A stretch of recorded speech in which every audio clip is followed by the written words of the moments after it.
Официјално Софија го демантира Артан Груби, велат во дипломатските кругови нема никаков француски предлог за решение на спорот меѓу Македонија и Бугарија.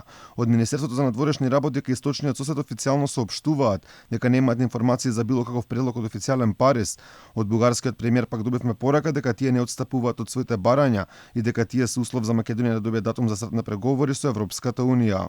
Нема промена во бугарската позиција, нема нешто што бугарското општество не го знае. Дополнително и вчера на Министерскиот совет ја утврдивме позицијата на бугарската влада, која ќе биде представена на Советот за општи работи идната недела во Брисел. Бугарската позиција повеќе пати не само што е декларирана, туку и коментирана, таа е известна и јасна со така наречени 5+1 точки. Тоа е шемата по која може да продолжат разговорите. Сепак за првиот вице-премиер имало предлог од Франција за решавање на спорот меѓу Македонија и Бугарија, дури порача дека веќе сме имале датум кога ќе се одржи првата меѓувладина конференција.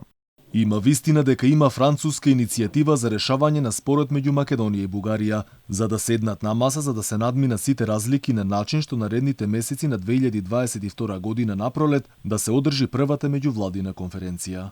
Потпредседателот на ВМРО ДПМН Александар Николовски, кој беше на работна посета во Париз, вели дека зборовите на првиот вице-премиер се само една обична лага. Првиот и основен проблем е дека тоа е неточно, а изјавата доаѓа од прв потпредседател на влада, од втор човек на владата.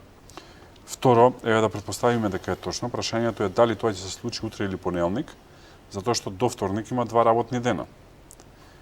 Ако се случи утре, веројатно ќе одат со владиниот авион што вежбаја денеска, нели изгубен беше, па го најдоја таму од Битола навака према Скопје. А ако е понеделник, веројатно ќе можат и со редовна линија да одат. Позицијата за Македонија уште потешка ја прави ставот на бугарските граѓани. Според анкета спроведена од Галуп, дури 71% од бугарите сметаат дека за Македонија да добие зелено светло за старт на преговорите, најпрво мора да го реши спорот со Бугарија.